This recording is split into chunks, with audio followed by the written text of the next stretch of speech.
Bismillahirrahmanirrahim. Assalamualaikum warahmatullahi wabarakatuh. Saya atas nama Nur Aziza dengan NIM 22022222076 dari reguler A2 akan memaparkan kesimpulan dari beberapa materi kelompok mulai dari kelompok 1 sampai dengan kelompok 12 pada mata kuliah Al-Islam dan Kemuhammadiyaan. Materi yang pertama yaitu pemurnian dan pembaharuan di dunia muslim. Kemajuan peradaban Islam dalam berbagai bidang telah mencapai puncaknya pada masa kejayaan yang ditandai dengan kontribusi besar dalam ilmu pengetahuan, kebudayaan, sosial ekonomi, militer, pemerintahan, dan lain sebagainya. Namun peradaban Islam mengalami kemunduran akibat dua faktor, yang pertama internal dan eksternal, seperti menurunnya kreativitas keilmuan umat Islam dan berkembangnya sikap hidup fatalistis.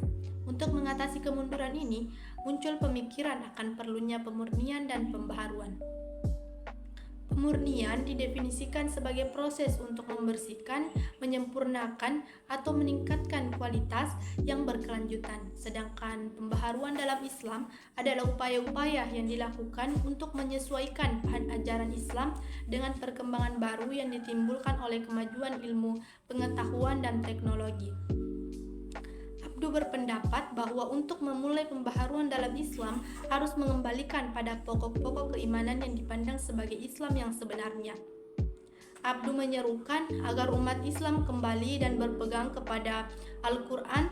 Adapun tokoh-tokoh pembaharu dalam dunia Islam meliputi Muhammad Abdul Wahab, Muhammad Abdu, Jamaluddin Al-Afghani, Muhammad Iqbal, Rashid Rida, Muhammad Ali Pasha, dan Kiai Haji Ahmad Dahlan. Dan yang kedua yaitu dakwah Islam di Nusantara dan asal-usul Muhammadiyah. Dakwah Islam di Nusantara dan asal-usul Muhammadiyah menekankan beberapa teori yang menyatakan bahwa bagaimana awal mula sejarah masuknya agama Islam di Indonesia dan akhirnya menjadi agama yang banyak dianut oleh sebagian besar masyarakat di Nusantara. Teori yang pertama yaitu teori Gujarat, teori yang kedua yaitu teori Mekah, yang ketiga yaitu teori Persia, dan terakhir teori Cina. Meskipun keempat teori ini memiliki bukti yang kuat, namun tidak ada satupun teori yang dapat dipastikan kebenarannya secara mutlak.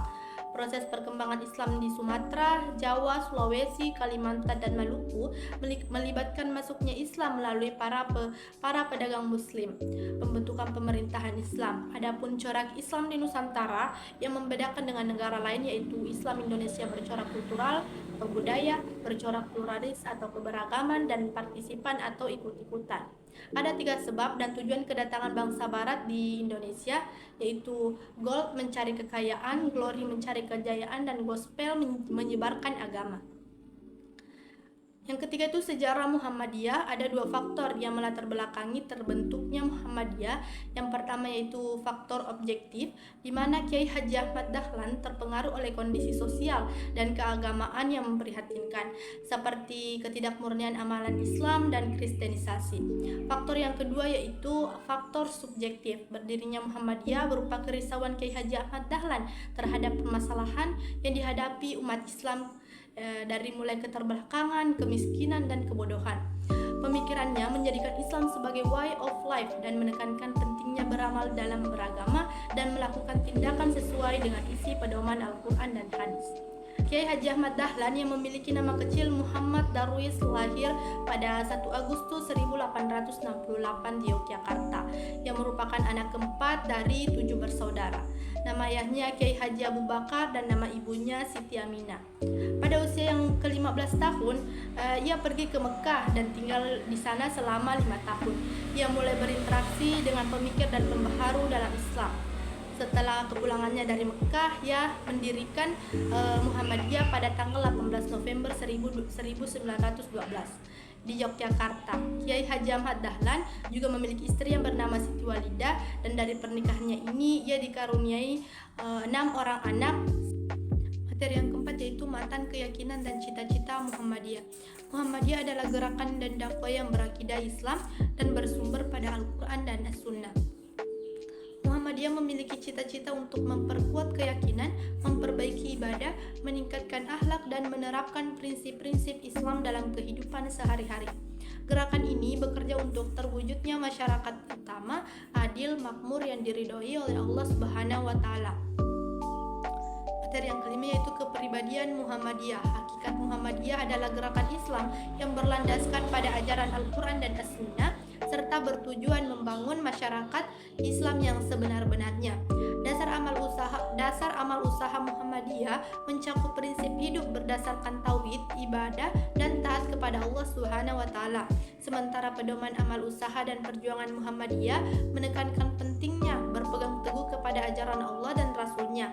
Sifat Muhammadiyah antara lain berjuang untuk perdamaian dan kesejahteraan, memperbanyak ukhuwah Islamiyah, bersifat keagamaan dan kemasyarakatan, serta bersifat adil dan kolektif. Materi yang keenam yaitu membahas mukadimah anggaran dasar dan anggaran rumah tangga Muhammadiyah. Mukadimah anggaran dasar Muhammadiyah menjelaskan tentang jati diri organisasi Muhammadiyah sebagai gerakan Islam yang berlandaskan pada Al-Quran dan As-Sunnah serta mengutamakan akhlak mulia dalam kehidupan bermasyarakat. Mukadimah anggaran dasar Muhammadiyah juga menjelaskan tentang hak dan kewajiban anggota Muhammadiyah yang terdiri dari anggota biasa, anggota luar biasa, dan anggota kehormatan. Sedangkan organisasi Muhammadiyah terdiri dari Aisyah, Nasyiatul Aisyah, Pemuda Muhammadiyah, Ikatan Remaja Muhammadiyah, Ikatan Mahasiswa Muhammadiyah, Tapak Suci, Hizbul Watan. Materi yang ketujuh yaitu membahas Muhammadiyah sebagai Islam yang berwatak tarjid dan tajdid. Tajdid dalam Muhammadiyah mengacu pada gerakan pemurnian ajaran Islam terutama dalam bidang akidah dan ibadah. Sementara tajdid merujuk pada upaya pembaharuan dan pengembangan ajaran Islam agar sesuai dengan perkembangan zaman.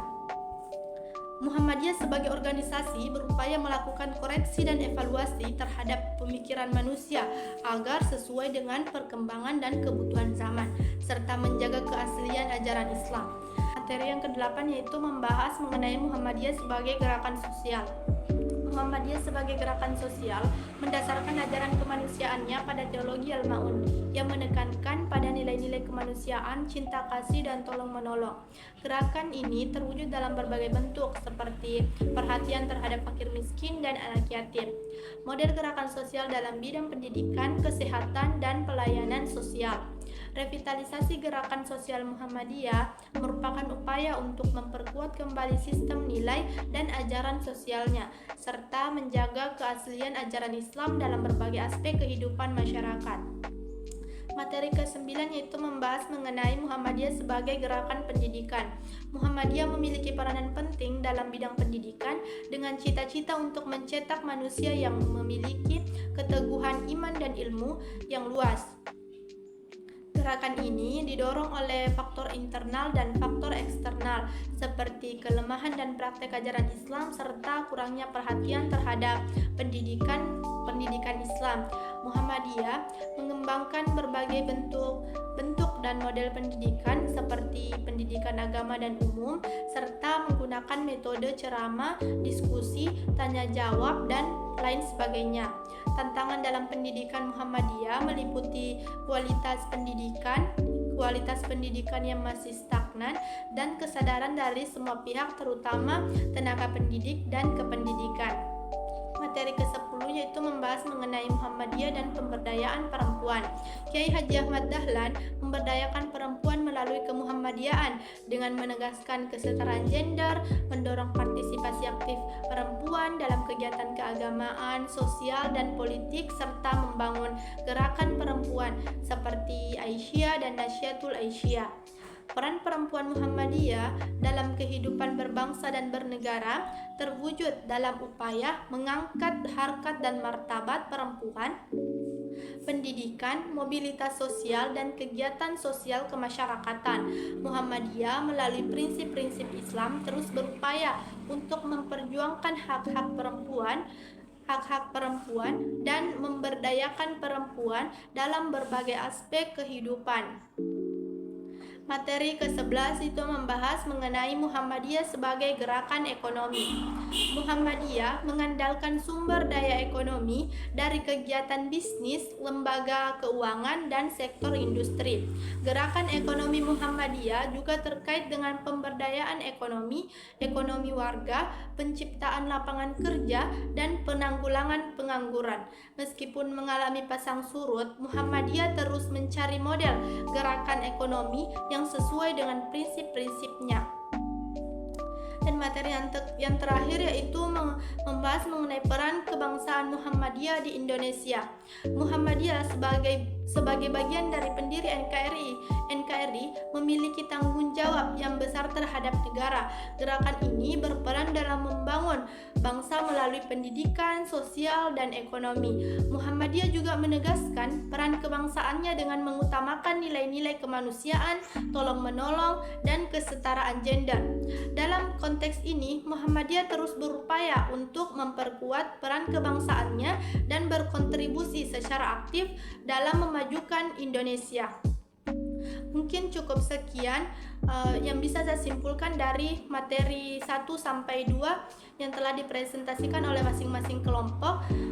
Jika ada kekurangan mohon dimaafkan. Billahi fisabilil haq, fastabiqul khairat. Assalamualaikum warahmatullahi wabarakatuh.